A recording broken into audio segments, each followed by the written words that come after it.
Jonathan James. Say hello to Jonathan.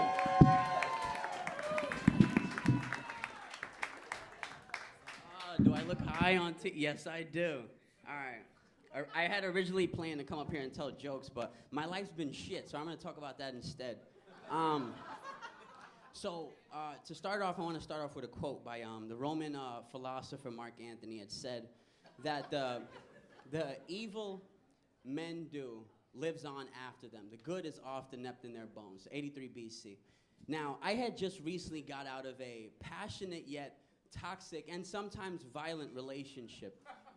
I actually booked this gig before we broke up, so technically we're all in danger with me just being in this motherfucker. But I knew things were bad from the jump. At the end of our first date, she said to me, you know how I know you were old?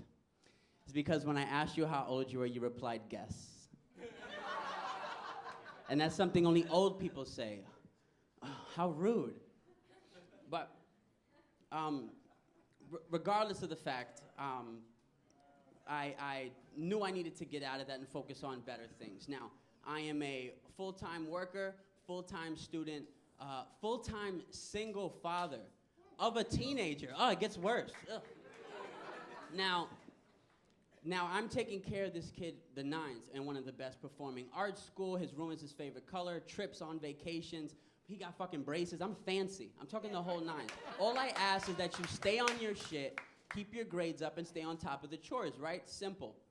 Now, this summer, my kid goes out to Florida to see his mother and his little brothers from the other relationships, and he's having a blast out there. They're telling stories and shit, flashlights, pillow fights, all this good stuff.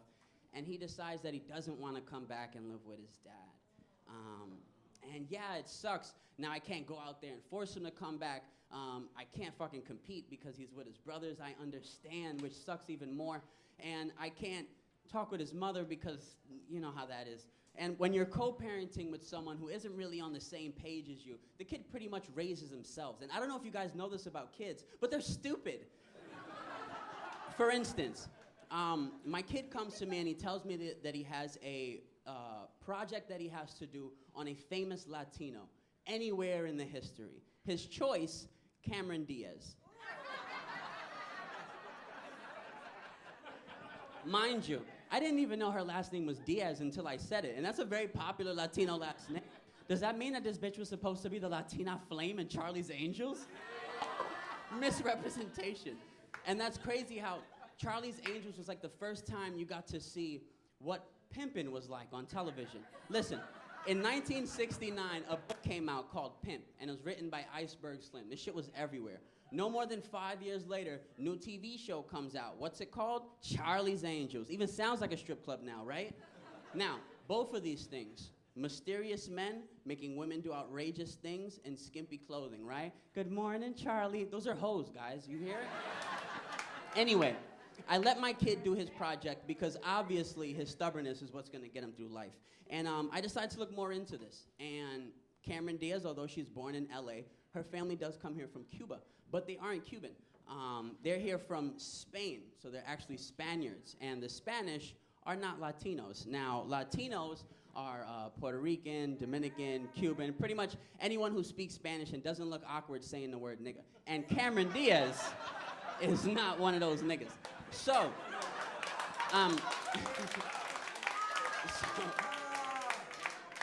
he fails the project. The grades go down. I turn the Wi-Fi off after 6 o'clock. I give him some time to do his homework. I turn the Wi-Fi off. No games. If the grades aren't up, the shit goes off, right? Simple. He comes to me and he says, Dad, can I download a video game? Oh, he has to ask permission to download a video game. Yeah, I told you I'm fancy. So he says, Dad, can I download a video game? And I go, no, grades aren't up. It's not happening. And he goes, why not? It's free. Free? No, that's not what I did. I did this. Free? What? I pay the rent. I pay for the light bill. I pay for everything, the clothes. I pay for all of this. So what is free? Tell me what is free. Like, I want to know. I'm dying to know. To quote the great Mark Antony once again, tell me, baby girl, because I need to know. Now, that's the wrong Mark Antony, but you guys get it. The good often is inept with their bones. Thank you guys so much. My name is Jonathan. You guys have been amazing.